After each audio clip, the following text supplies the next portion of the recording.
Today, I'm going to show you how to create these fun dragon egg cookies. The things we'll need to create our dragon egg cookies is our sugar cookie dough. So I have already pre-mixed mine off of the exact same recipe I used for my acceptance letter cookies. So I will put the card up above if you want to see me make that recipe. I will put the recipe down below, but if you'd like to see how I made it, you can go ahead and watch that video. I'm also using the same royal icing recipe that I used in that video, except I left it all white, and we are going to do some coloring for that here. You are going to need some cookie cutters, and I am using egg cookie cutters. I have a couple different sizes. We will need some piping bags as well as piping tips. I'm using a number 2 and a number 5 tip. We will need an assortment of food colorings, whatever colors you want to make your dragon eggs. I'm going to use some sliced almonds, and I have a couple Ziploc baggies that we're going to color them in. I have some different sanding sugars, but you could also use some sprinkles. I have some vodka back here, but if you don't want to use the vodka to paint or luster dust on our cookies, you can use an extract. You could use lemon or almond, anything like that. I don't recommend the vanilla unless you're using the clear extract, just because you don't want to add that brown coloring. I like the vodka. It completely evaporates. It'll be 100% safe for kids to eat. It's just a medium for us to be able to get the coloring onto our frosting. You are going to need some luster dusts, and I have a wide variety here, and we will do some of them where we just dust them on and some that we're going to paint on. I'm going to use some paint brushes for that. I also have some little plastic cups that I'm going to do the mixing in, as well as some toothpicks to help us flood our cookies. I'm going to be using a silicone baking sheet to roll out our cookies, as well as a rolling pin. And then I have 2 cookie sheets lined with parchment paper, a cooling rack, and an oven preheated at 350 degrees. Let's get started. Okay, so I have prepared my surface here, and I am using a silicone baking sheet just to help roll everything out. And I actually learned a new technique where if you lay some parchment paper on top of your dough and then roll on it, it keeps it from sticking. But I am going to put just a little bit of flour down on my silicone pad.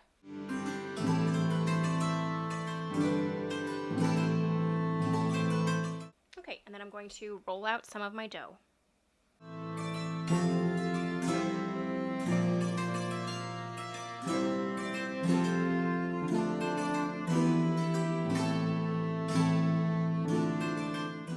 Okay, I actually really liked that. I feel like it rolled the dough out really evenly, and it didn't stick to my rolling pin. So one of you actually recommended that to me, so thank you.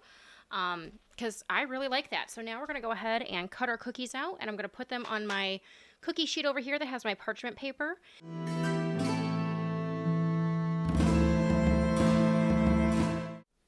Okay, now that I've cut my cookies out, I'm going to put these in the oven at 350 degrees for 8 to 10 minutes.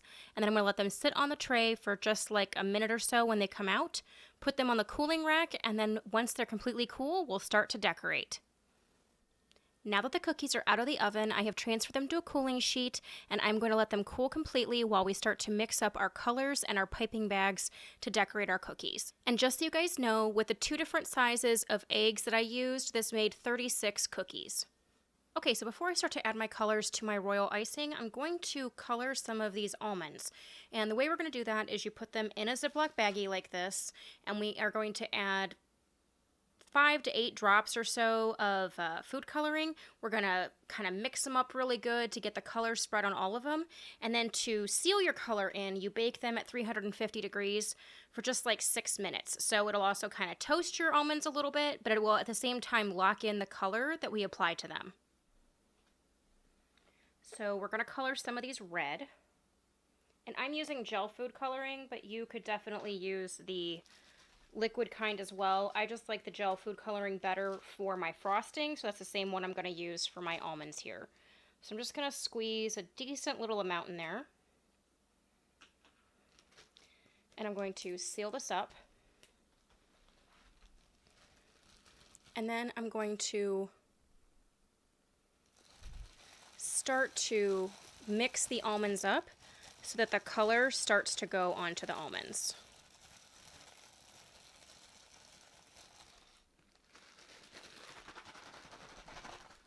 And as you can see, we get red almonds.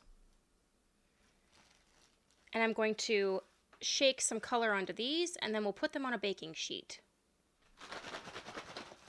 Okay. Okay, and I mixed some blue and green together to get some teal almonds. So now I'm going to spread these out on a parchment paper lined cookie sheet, and I'm going to bake these for 6 minutes. Okay, so I am going to start to color my royal icing, and I like to color it when it's in its thickest state. I feel like it takes the color the best, and then it's easier to just thin it out from there to make it our piping and flooding consistency.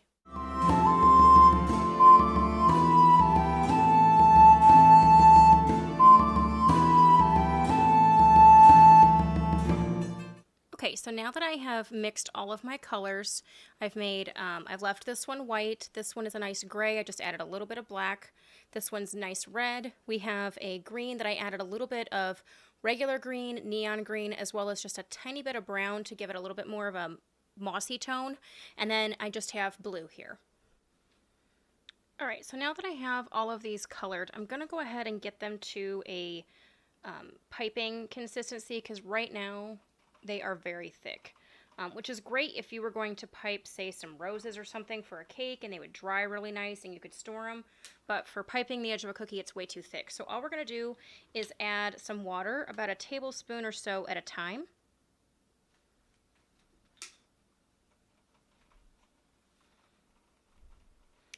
And then we're just going to mix that in until we get the consistency we're looking for.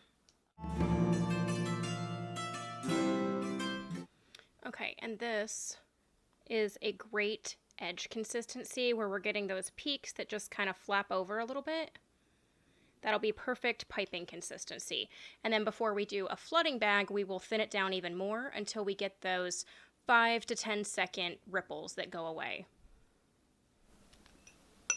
And I've loaded a piping bag with my piping consistency, and then I'm going to just show you guys how to get this thinned down to a flooding consistency.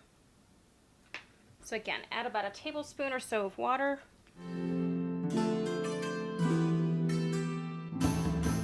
Okay, and let's see if we get our ribbons. And you want ribbons that kind of disappear in 5 seconds. And I think I just want it just a tiny bit thinner. And if you ever thin it out too much, you can just add a tiny bit of powdered sugar to it and it'll help thicken it back up. Okay, so that is perfect. So we want those ribbons that flow easily and kind of disappear in our bowl within 5 to 10 seconds. So that's perfect flood consistency. So now I'm going to fill my bag with this, and then I'm going to get all of these in the same situation where we have a piping and a flooding consistency, and then we'll start to decorate our cookies. Okay, so the first thing I'm going to do with this one is take my blue piping bag, and I'm going to pipe an outside edge, and then I'm going to flood it with my flooding bag.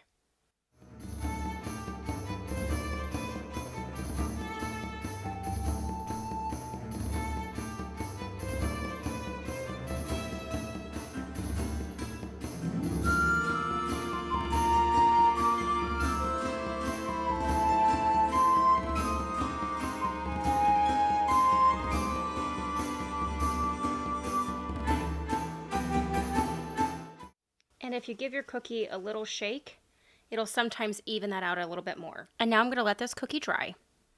Okay, so this is one of my bigger cookies, and I'm going to do the outline and the flooding just like I did on the other one, except when we're done with that, I'm then going to add some scales with our almonds that we baked in the oven.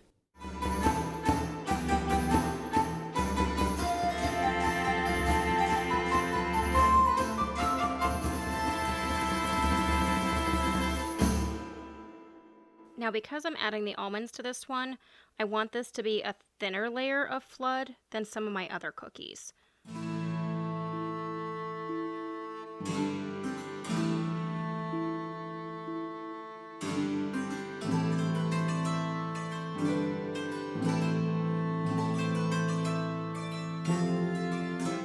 Okay, so this one doesn't need to be perfect because we are going to be covering it with the almonds. So now I'm going to take my almonds and just kind of make a scaly pattern.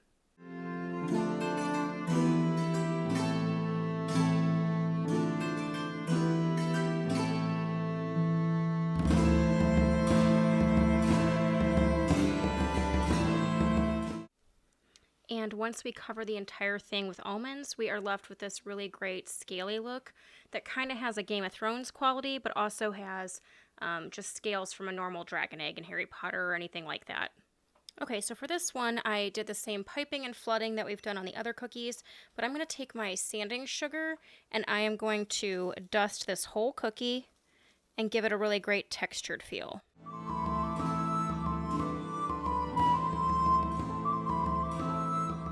And then again, we're going to let this one dry. Now I wanted to show you that if you don't have the piping tips and couplings, that you can still do this. So as long as you have either a Ziploc bag, which isn't ideal, but it will work, or a piping bag like this, if you just snip off the end and start with just a little, you can always cut more. You can't put more back after you've cut it. And that even without a tip, we can still do these. And then do the same thing with our flooding bag.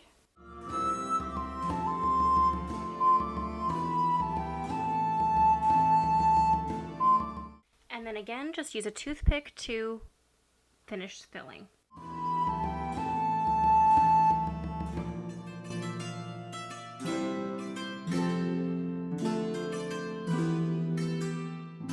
And again, we have a filled cookie and we can just let this dry.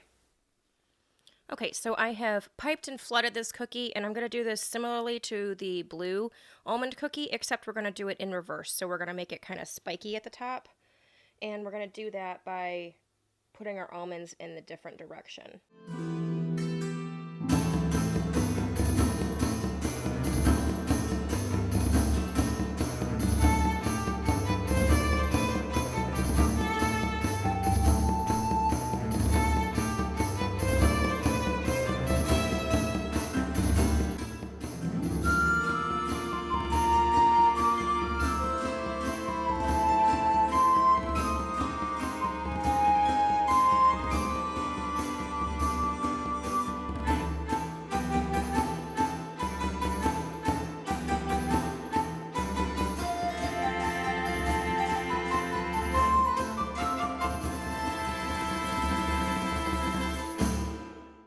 Then when we get to this point, I'm going to go ahead and add some sprinkles, or these are nonpareils, at the bottom to add a little bit of texture.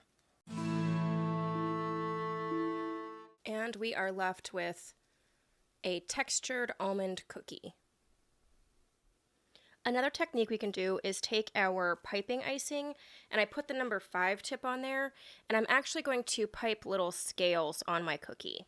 And they are going to settle out just a little bit, but I still think it leaves it with a really great texture.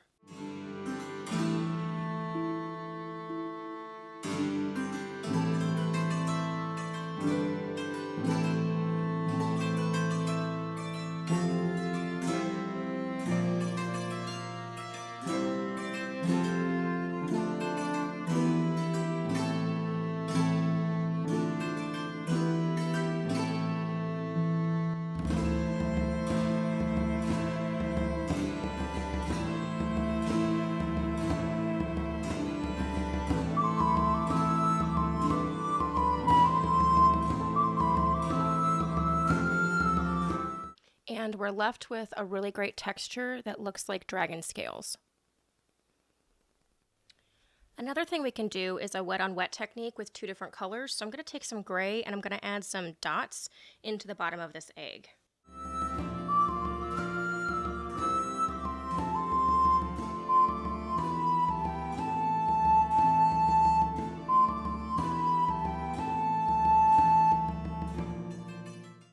And once it settles out, we get a really great polka dotty texture on here.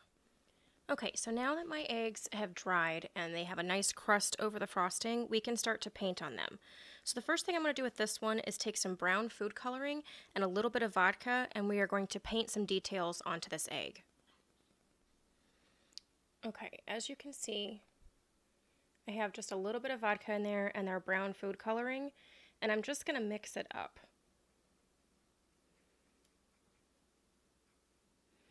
Which then gives us a brown paint.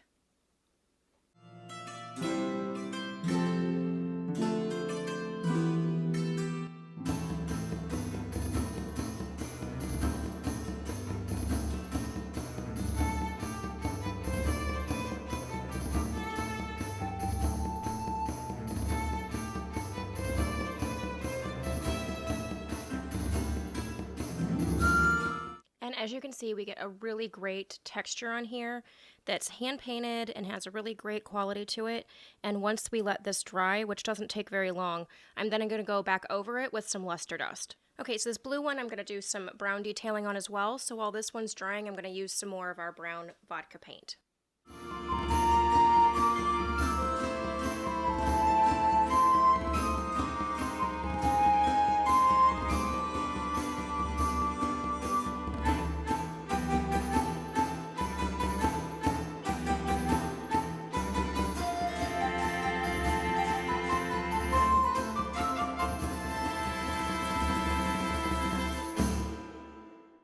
And now we're going to let these dry. Now that this egg has dried, I'm going to take a little bit of our green luster dust dry on a brush, and I'm going to go over it just to give it a little bit of a shimmer.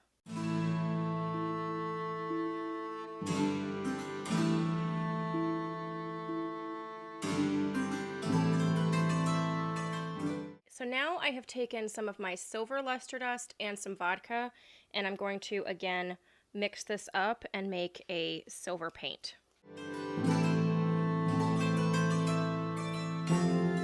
So when we use the luster dust with the vodka, we get a really great shimmery effect. And because I kind of want to add some shadows, I'm going to add just a tiny bit of black luster dust to my silver luster dust paint so that I can get a darker silver. And I just literally added a couple little drops of it just to kind of darken up my silver paint.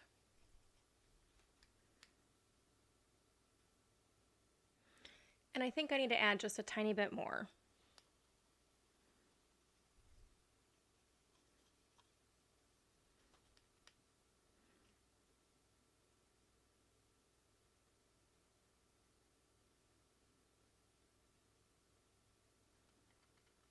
And make sure when you're painting these, you kind of go with the direction of the egg so that you get a great effect.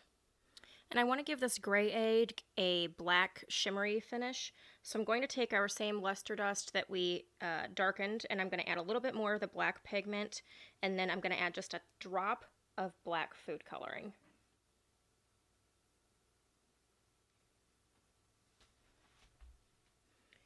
So I have my vodka, luster dust, and my food coloring, and I'm just going to mix that up. And again, if you don't want to use vodka, you can use an extract. I just find the vodka works really well. And it's really important that before you paint on your eggs, make sure that they have crusted over 100%.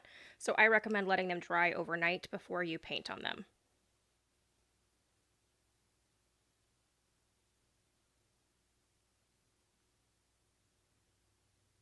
And I'm going to add just a little bit more black.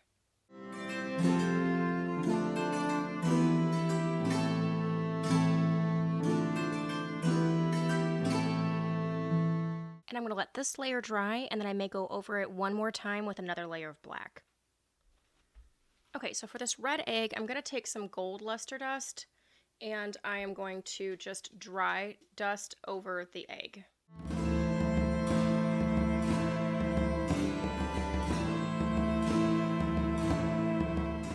And we're left with just a really pretty glistening egg. Even on our sanded cookies, you can take a little bit of luster dust and you can add some shadowing by just brushing it in, and it'll give your egg a little bit more dimension. Okay, so now that this cookie is completely dry, we have this really great texture, and I kind of want to give this one an opalescent vibe with all the different little rainbowy pastel colors in it. So we're going to do a mix of a couple different colors that I have mixed with the vodka, and I'm just going to lightly watercolor them on, and then once it's dry, we're going to do some luster dust over the top, and it should give it a really great finish.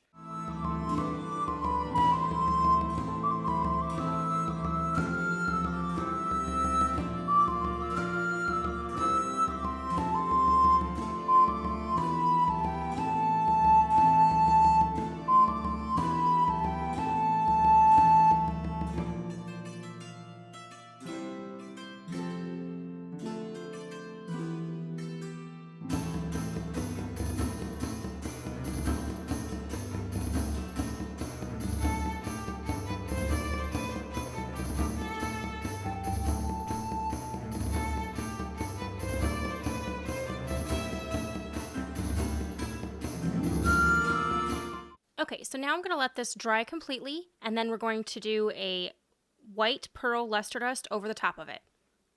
Okay, so for our dry wet on wet egg, I'm just going to do a silver luster dust wash with the vodka over the whole thing to just kind of give it a little bit of a glittery and a little bit more color to just kind of tie in with its gray dots.